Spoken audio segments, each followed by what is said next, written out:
It feels a bit weird that I'm doing an aftermath video on a Tuesday night. It's Tuesday night at the time of recording this. But after the game on Monday, I had to dart straight off to work. Tuesday's my day off. I've been running errands all day because, well, I've been quite busy. And I'll show you why. Because, you know, it's these things here. Yeah, these are my suitcases. And there's a reason why I've got those packed, because I am going on my holidays in a week's time. So I've had to get ready for that. And I've also had to prepare for my last week of work before I go away. That's coming up in the video after this, might I just add, because I have an announcement to make to you all. So it's weird doing an aftermath video on a Tuesday night, but hey ho, here we are, and I've got to do a video to give my analysis of the Newcastle game. It finished. Newcastle United 0, West Ham United 2 at St James's Park. First and foremost, I will once again commend all the 3,000 plus fans who travelled up to the northeast.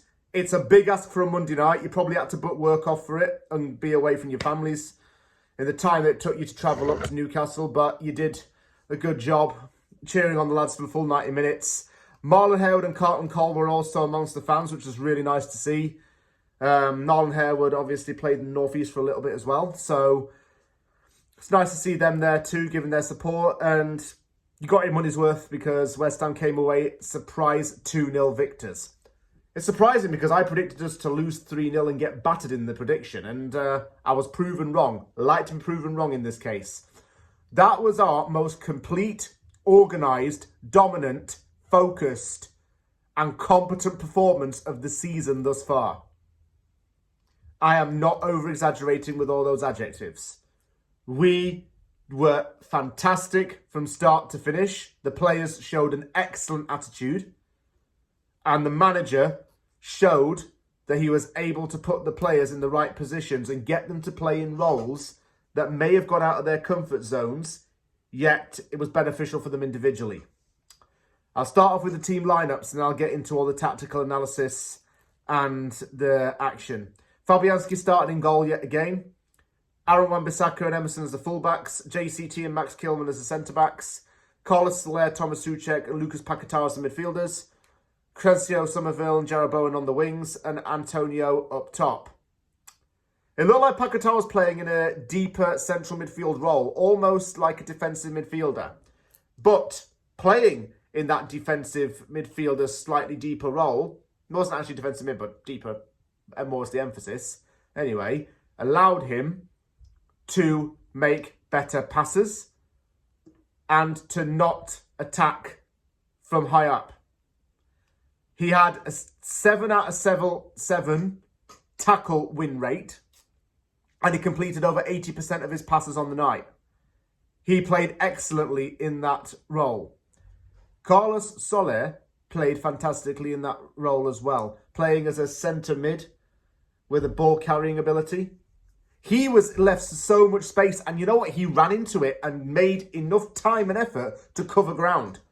Soler's main duty was to cover the ground and vacate the space that was open. And it allowed him to allow his teammates to move forward with him. He played very well. This is Soler's best game yet for us, and he's proven his worth in this so far. Let's not get too distracted, and we'll talk about the first goal of the game, because it came from Alexander Isak. Because he scored, but went a little bit too early and was flagged offside. By the way, the Newcastle fans did that huge IKEA display with Isak on it. Theo Walcott was disrespectful and said that West Ham wouldn't be able to mark him, but we did. And that goal was disallowed. Isak, by the way, dropped an absolute shocker against us. I thought he'd be more clinical because he's like a proper target man striker, but he wasn't. He was shit. Souček scored the first goal of the game. He headed it in from a corner that was taken by Emerson. I think we need to get Emerson on set pieces now, not Bowen, because the Emerson corner goes more deeper into the box and it causes more problems. He's the first midfielder to score 30 non-penalty goals for West Ham in the Premier League. Souček got us on the score sheet and then, you know, did that thing where he spins around and celebrated, marking the occasion. Souček's already one of my top 10 all-time favourite West Ham players. It's not even close. It's the first time we scored from a corner all season as well. Lopetegui got booked and he's, I think, suspended for the game against Arsenal, which is a genius move because it means that he couldn't be fired anyway if he wasn't on the touchline. That aside, we were very quick to break and very quick to move the ball. We were fast in transition, fast in the flow, and fast getting the ball up. Wan-Bissaka and Bowen played a very cooperated game in which Wan-Bissaka was able to go higher up the pitch when Bowen could not. Antonio was getting stuck in as well a little bit. He was winning balls back. JCT and Kilman, pocketing Isak. Emerson, I felt, carried the ball quite a bit as well, but Wan-Bissaka was the main fullback. He was the main guy in this game.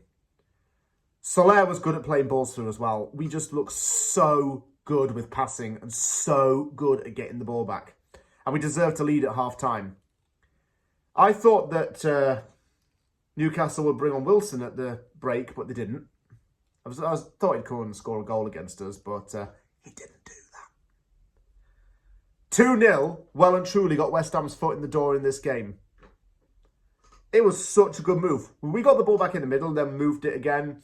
Bowen got past the ball straight through to the box. Wan-Bissaka fired from a tight angle. Nick Pope didn't get to it. It went in off the post. 2-0 West Ham. Wan-Bissaka gets an early birthday goal. That was a good moment for him. I was pleased that we doubled the lead. Todibo seemed to pick up a slight knock, so Mavropanos came on. And then we had to focus on limiting Newcastle's chances even further to ensure that we could solidify the victory. It meant that we had to cut Newcastle's attacks out. When every time Newcastle had a moment to grow into the game, we stopped it. We stopped it and got the ball off of them. Newcastle midfield, okay, needs sorting out big time. Joe Linton, shit. Willock, shit. Longstaff didn't play very well. He played quite high up from what I saw. Tonali came on, didn't do much. Callum Wilson came on, by the way. He was silent. Sofal came on for Emerson. Fair enough. Ings on for Antonio. Danny Ings nearly got on the score sheet very early on. He likes to score from those tight, close angles. And he nearly did.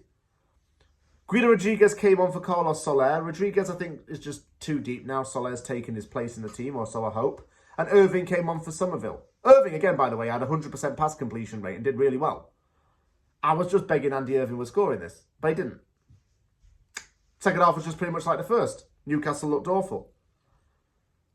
If I'm a Newcastle fan, I would address the fact there's a lot of dead wood in that team. If I'm a West Ham fan, I would address the fact that we played very, very well. And we've got something now to build on for Saturday. We've got to go into Saturday with this same mindset and mentality. Then we'll be okay. If we play like we did in this game, we will be fine for the rest of the season. I mean that.